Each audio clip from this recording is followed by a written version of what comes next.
പിന്നെ നമുക്ക് കുറച്ച് നെത്തോലി കിട്ടിയിട്ടോ. അപ്പോൾ വിചാരിച്ചു ഇതുകൊണ്ട് നമുക്കിന്ന് പീര വറ്റിക്കാന്ന്. അപ്പോൾ അതിന് വേണ്ട ഐറ്റംസ് എന്തൊക്കെയാണെന്ന് വെച്ചാൽ പച്ചമുളക് വേണം. അത് നമുക്ക് എരിവിനാവശ്യമായ പച്ചമുളക് എടുക്കാം. കൂടുതൽ എരിവ് വേണ്ടവർക്ക് കുറച്ചുകൂടെ പച്ചമുളക് ചേർക്കാം. നമ്മൾ പച്ചമുളക് മാത്രമേ ഇതിൽ ചേർക്കുള്ളൂ. പിന്നെ വേണ്ടത് ഇഞ്ചിയും വെളുത്തുള്ളിയും ചതച്ചത്, പിന്നെ തേങ്ങ ഒതുക്കിയത്, പിന്നെ ചെറിയ ഉള്ളി. പിന്നെ നമുക്കിതിലേക്ക് മെയിൻ വേണ്ടത് കുടംപുളിയാണ്. കുടംപുളി എടുക്കണം. നമുക്ക് ആദ്യം ചെറുള്ളി ഒന്ന് ചതച്ചെടുക്കാം. ഇതിൽ ചതച്ച് ചേർക്കുന്നതാണ് കൂടുതൽ ടേസ്റ്റ്. അപ്പോൾ നമുക്ക് ചെറിയുള്ളി ഒന്ന് ചതച്ചെടുക്കാം. പിന്നെ വേണ്ടത് പച്ചമുളക് ചെറുതായി അരിഞ്ഞു വെക്കണം. അത് ഞാൻ പറഞ്ഞല്ലോ, നമുക്ക് എരിവിനാവശ്യമായ പച്ചമുളക് അതാണ്. അപ്പം ആവശ്യമുള്ള പച്ചമുളക് നമുക്ക് അരിഞ്ഞു വെക്കാം. ആദ്യം നമുക്കൊരു ചട്ടിയിലേക്ക് ഒതുക്കിയ തേങ്ങ ചേർക്കാം. കൂടെ ചെറിയുള്ളി, നമ്മൾ ചതച്ച് വെച്ച ചെറിയുള്ളി ചേർക്കാം. പിന്നെ ഇഞ്ചിയും വെളുത്തുള്ളിയും ചതച്ചത്. പിന്നെ നമുക്കതിലേക്ക് പച്ചമുളക് ചേർക്കാം. പിന്നെ നമുക്കതിലേക്ക് കുറച്ച് കറിവേപ്പില കൂടെ ചേർക്കാം. അത് കഴിഞ്ഞ് നമുക്കതിലേക്ക് കുറച്ച് ആവശ്യത്തിനുള്ള ഉപ്പ്, മഞ്ഞൾപ്പൊടി ഇതൊക്കെ ചേർത്തിട്ട് നമുക്ക് നന്നായിട്ടൊന്ന് മിക്സ് ചെയ്തെടുക്കണം.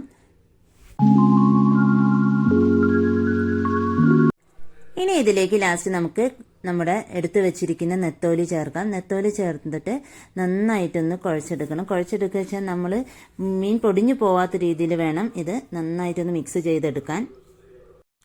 ലാസ്റ്റ് ഇതിലേക്ക് ചേർക്കേണ്ടത് നമ്മൾ എടുത്തു വെച്ച കുടംപുളിയാണ്. അതും കൂടി ചേർത്തിട്ട് നമുക്കിത് ഒരു 5 മിനിറ്റ് വെക്കാം.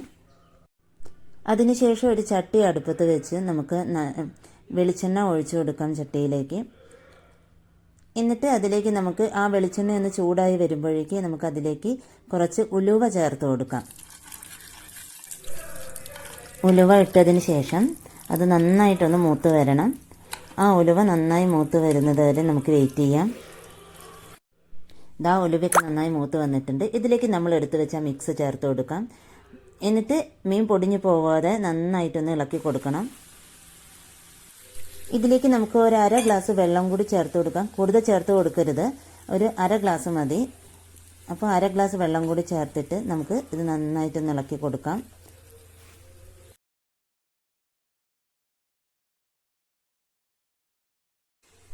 എന്നിട്ട് ഇത് നമുക്കൊന്ന് അടച്ച് വെച്ച് വേവിച്ചെടുക്കാം. ചെറു തീയിലാവണം നമ്മളിത് വേവിക്കേണ്ടത്, ഇല്ലെങ്കിൽ അടിയിൽ പിടിച്ചു പോകും. അപ്പോൾ നമുക്കിതൊന്ന് വെന്ത് വരുന്നവരെ നോക്കാം. നമുക്ക് ആവിയൊക്കെ വന്നിട്ടുണ്ട്, മീൻ ഏകദേശം വെന്തിട്ടുണ്ട്. എന്നിട്ട് നമുക്കൊന്ന് ഇളക്കി കൊടുക്കാം. ആദ്യം പറഞ്ഞ പോലെ തന്നെ മീൻ പൊടിഞ്ഞു പോകരുത്. സൈഡ് നിന്ന് നമുക്ക് മെല്ലെ ഇളക്കി മാറ്റി കൊടുക്കാം.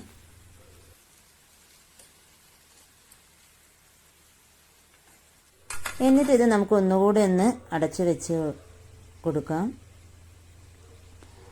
അപ്പോൾ ഇതാ നമ്മുടെ നെത്തോലി പീര വറ്റിച്ചതൊക്കെ ഇവിടെ റെഡി ആയിട്ടുണ്ട്.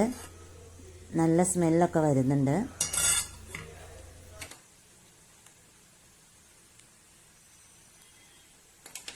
ഇനി ഇതിലേക്ക് നമുക്ക് കുറച്ച് പച്ചവെളിച്ചെണ്ണ ചേർക്കാം.